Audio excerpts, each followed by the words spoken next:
Subscribe करें हमारे YouTube channel साधना gold को और पाएं वीडियो सबसे पहले। और हाँ, बेल आइकन दबाना ना भूलें।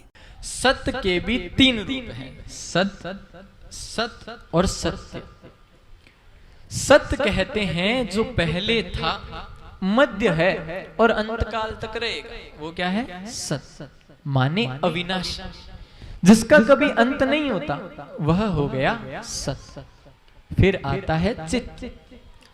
देखिए, जब हम कोई कार्य करते हैं ना, तो हमें प्रकाश की जरूरत, प्रकाश की आवश्यकता होती है, हमें प्रकाश चाहिए। परंतु मेरा कृष्ण तो स्वयं ही प्रकाशमान है, वो तो खुद ही प्रकाश का रूप है, भला उसको प्रकाश की क्या आवश्यकता, भला उसको प्रकाश की क्या जरूरत?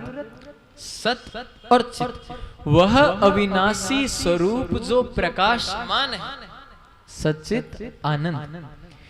देखिए, आनंद को हमने बड़ा सस्ता मान लिया कि डनलप के गद्दों पर शयन कर रहे हैं, ठंडी ठंडी हवा एसी की चल रही है, हमने कह दिया आनंद आ गया। बाजार में गए, कुछ तीखा भोजन खाने को प्राप्त हुआ, और जैसे ही भोजन को हमने खाया, हमने कह दिया हमें आनंद आ गया। आनंद इतना सस्ता नहीं होता। वहां पर जो हमें प्राप्त हुआ वो खुशी थी, और खुशी अक्सर क्षणिक होती है, जबकि जो आनंद होता है वो हमेशा हमेशा के लिए स्थिर होता है।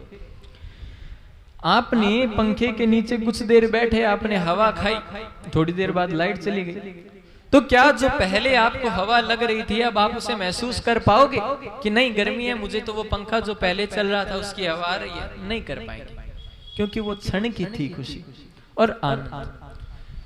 परमात्मा के रूप का आप ऋषिकेश में आए, ऋषिकेश में आकर आपने गंगा में स्नान किया, आप अपने घर में बैठे हो तब भी याद करोगे ना, तो आपको याद आ जाएगा, हाँ हमने पैर रखा था, ठंडा ठंडा पानी था, याद आता है ना, घर में बैठे हो। वह है आनंद का स्वरूप। क्यों? क्योंकि वो हमारे आंतरिक हृदय को प्राप्त होता है, और सुख जो होता है वो बाहरी शरीर को प्राप्त होता है। और भगवान का रूप क्या है? आनंद का। वह स्वयं आनंद के रूप है, सत्य, चित्त और आनंद, वह अविनाशी रूप जो प्रकाशमान है और जो सभी को जीवन में आनंद प्रदान करता है। ऐसे मेरे कृष्ण का रूप है सच्चिदानंद।